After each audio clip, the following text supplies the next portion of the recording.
Hello and welcome back to the Outpost.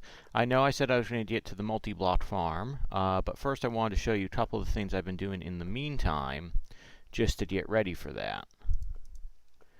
And also to kill time while I was waiting for trees and stuff to grow. So I've done a whole bunch more research in here and slowly progressing on things that are going to be kind of cool, I have a feeling. I still wonder what this is. And I'm slowly working on this nonsense, the theory of everything. I'm at 4 and it's not even showing a percentage. This is going to be annoying. So in the meantime, I figured something out. You see my apple trees over there? I've realized that they fall off when I'm not around. So if I'm not here, those apples are going to go to waste. Yeah, I don't like that. I need someone to pick those apples up. Fortunately, Thaumcraft has a thing called golems. Golems can do simple little tasks for you. If you can put different brains in them and change their capabilities. But right now, we're just going to do the basic golem, which, if you see here, is this guy right here. You can see it's rotating through the recipes with different cores on it. I don't have any of the cores unlocked yet, but at this point, I really don't need it for what I want to do. So I built stuff for a golem. Basic golem core, great wood logs, which I had to do a little bit of a trip to find. I didn't have any. Victus and Animus from the cauldron over there. You can see it siphoning stuff off to the table. And I have no idea what that noise was. Anyway, so we have a wood golem worker. Excellent. See this little guy? Oh. Yeah, he's yelling at me because it's not the right way to work. Well, what you do, and I made a chest ahead of time for this, is you put him down on top of a chest. And he'll sit there, and he'll pick up anything within, I don't know how many squares, I think it's 10. 10 squares, and put it in that chest.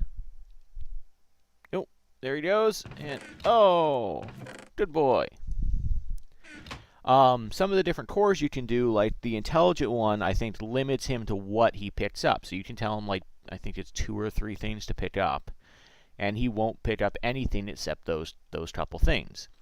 The perception one gives him a longer sight range and stuff like that. So each golem has a different modification on its core. As you can see, I've got this one, which picks stuff up. The straw golem is used for farming. So what they'll normally do is a standard farm golem will just go and break a crop. The smart ones will replant those crops. So I'm not going to build any straw golems till I get the smart core. Stone golems can carry stuff from one place to another.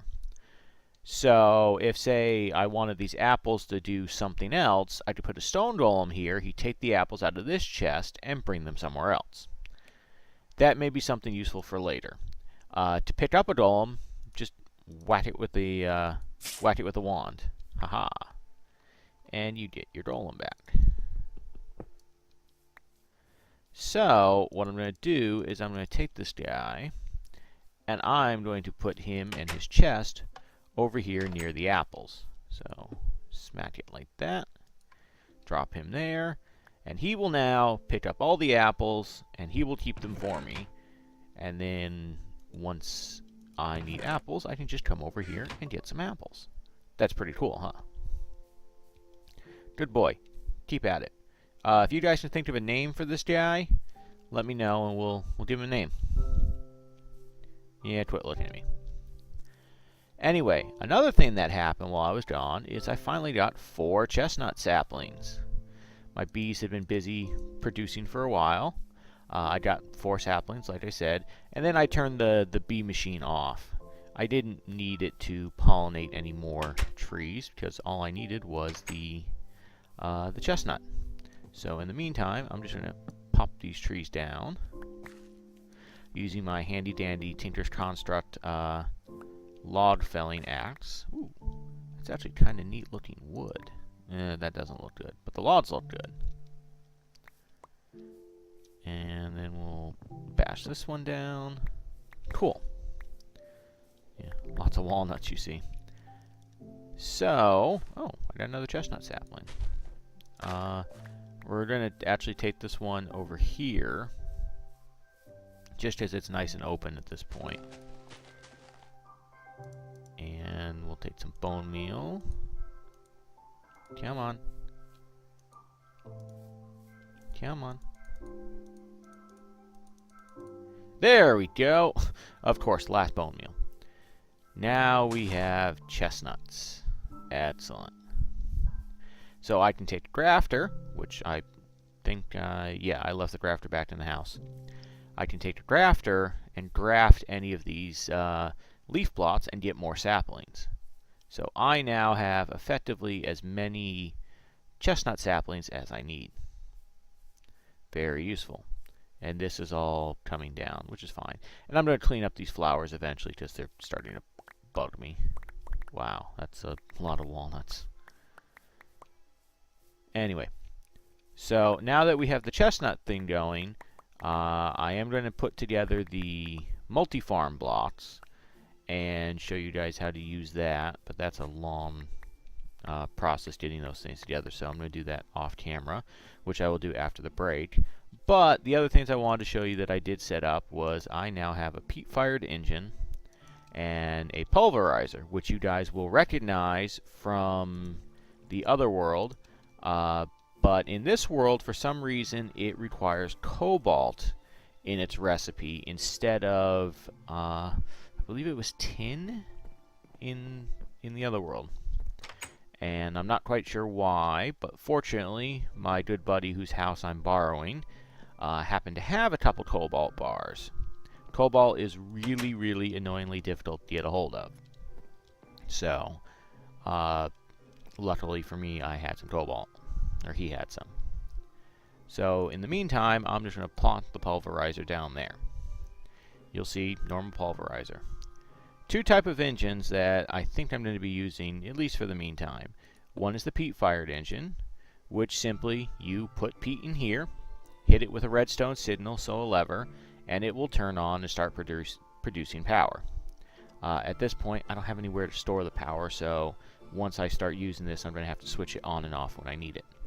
The other type of engine that there is this thing called a clockwork engine. The way this works is you have to wind the engine up. You do that simply by right-clicking it, and you'll see that the engine head changes colors. When it gets to red, it's at, quote, full power. If you keep winding it, you'll take damage, as you see. You actually take quite a bit. So you don't want to do that. You want to get it just to red. This will run for a while, and then it will wind down, and the engine will start producing less and less power. As you can see, it's actually produces a pretty decent amount of power. Problem is, it's not automated. You have to sit here and rewind it every so often. You see it's now gone back down to orange.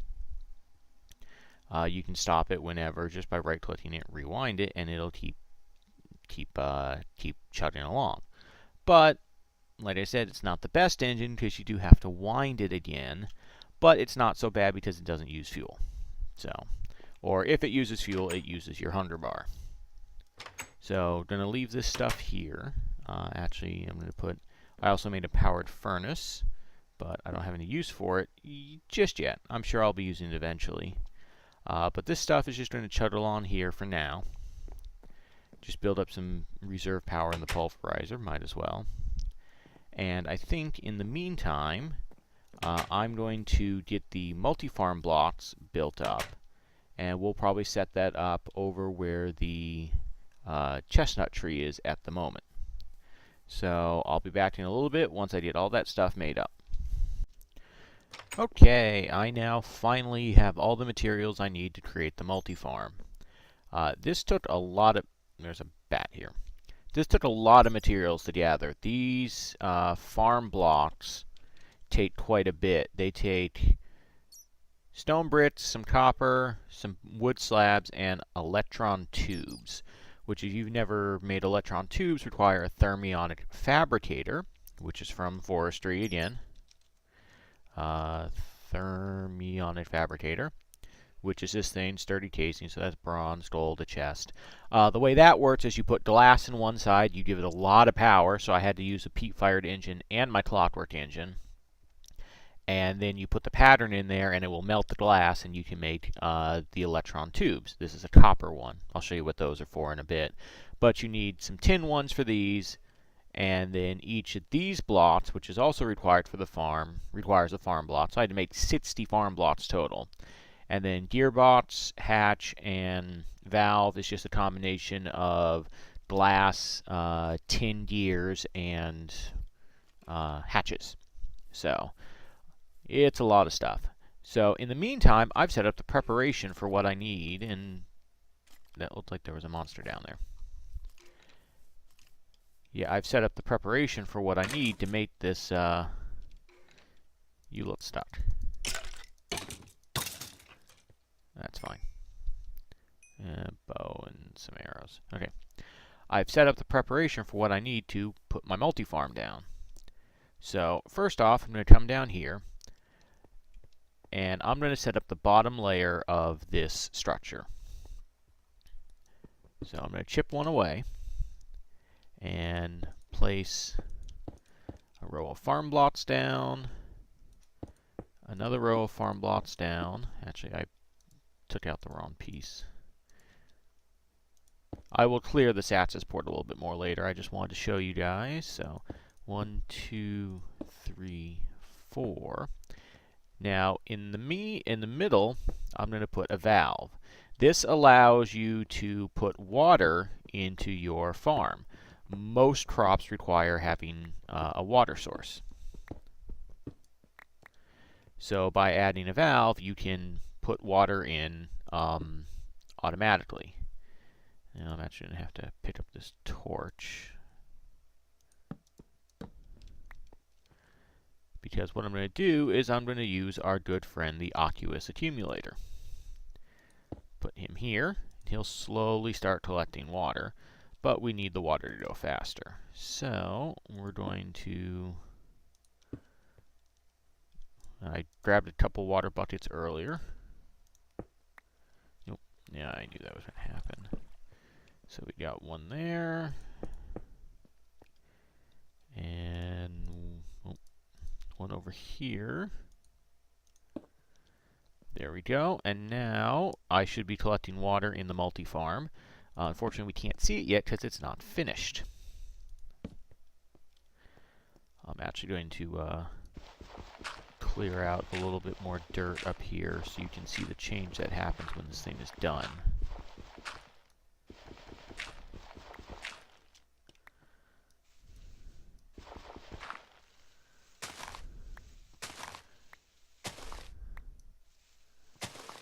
Okay. Next, I'm going to add the other parts I need to it. One is going to be the gearbox. Every multi-farm requires a gearbox at minimum. This is how you get power into it. So if you're using like the redstone energy conduits or the gold conductive pipes, you pump it into this gearbox. That's how it gets power. Also, a hatch is used to pull items out or put items in. At this point, you see if I click on them, they do nothing because the farm's not finished yet. Then I'm going to fill up the rest of the space with farm blocks.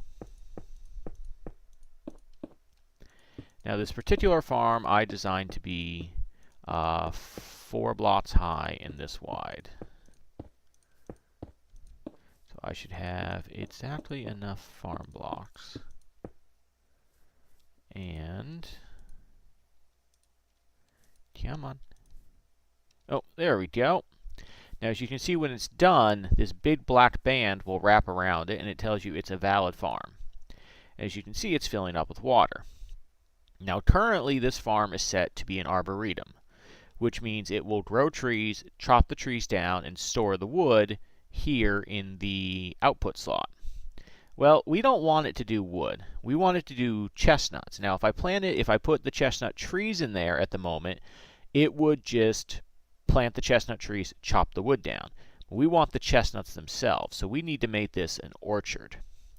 The way we do this is taking an integrated circuit board, which there's a couple different circuit boards. Each level of circuit board has a different slot to add modifiers to. So integrated circuit board in a carpenter, redstone, gold, and some water. And the way we modify these is have a soldering iron, which is some iron and some bronze in a carpenter with water. And you right click it and it brings up this little interface. Now you can put your circuit in here, and then you can tell it managed farms, electric engines, manual farms. This particular case we want a manual farm. And the way you modify it is you add different tubes to it, and it tells it different stuff. So I could actually set the north side of this farm to be an orchard, the south side to be crops. You can set it up different ways so that each direction of the farm does different stuff. This particular case, I want an orchard on all of them. So now you see I have an intricate circuit board, and it tells you orchard, orchard, orchard, orchard, manual farm. Open up the farm window, drop the circuit board in here, and it now changes to an orchard, and you can see that. Now, like I said, if I had set it up so that I had different things, this would show orchard, say this would be netherwort, this would be crops, and I could set this up for trees. And then each side would do that particular plant. The other thing you need to do with the farm is you need to cover the rest of it with blocks. In this particular case, I'm just going to use stone brick so it all kind of matches. I'll be right back once I finish laying all this brick. Okay, so I now got all the brick laid. You can see the multi-farm in here, and you can still click on it. So what I'm going to do is I'm actually going to go down to my little access port, and you see I have access to stuff here. Just temporarily, I'm going to hook this clockwork engine up. I don't know if it's going to be enough power to set stuff up. But the way you run stuff is you would either need to put water in this spot, but since I have the Outpost accumulator here, you put soil, which depends on the type of farm. In this particular case, we're just going to add dirt, because that's all it needs. You put the thing you want to plant in this box over here, and anything it outputs will come down here. The other thing you need is fertilizer, which I believe I either have some or I can make some. Fertilizer. Apatite in ash or apatite in sand. I think I have some ash.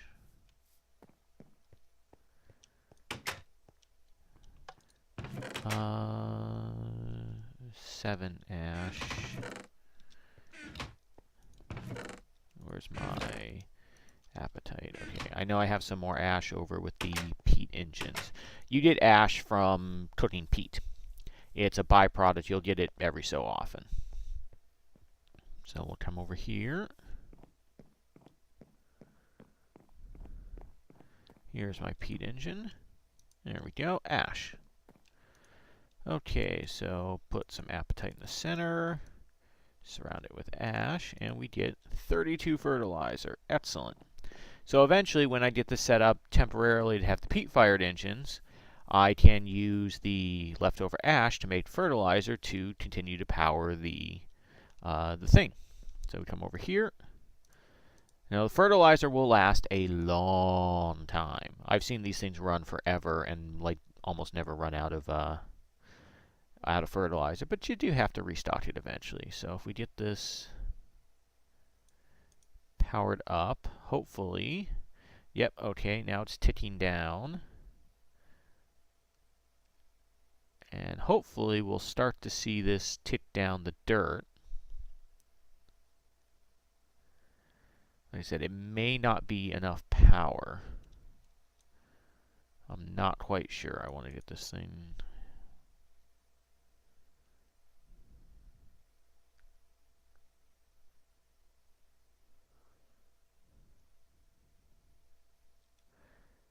Yeah. Let me just tick this up a bit. Alright, so I may have to spend some time getting the power set up so it at least will run. Let me double check. Yeah, it's probably going to take a lot more power than the clockwork engine is doing. So let me go grab the peat engine, and we'll plug that in.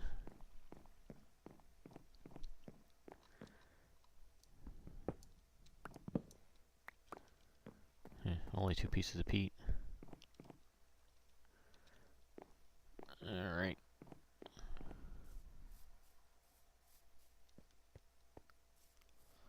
Well, I have more peat in the house.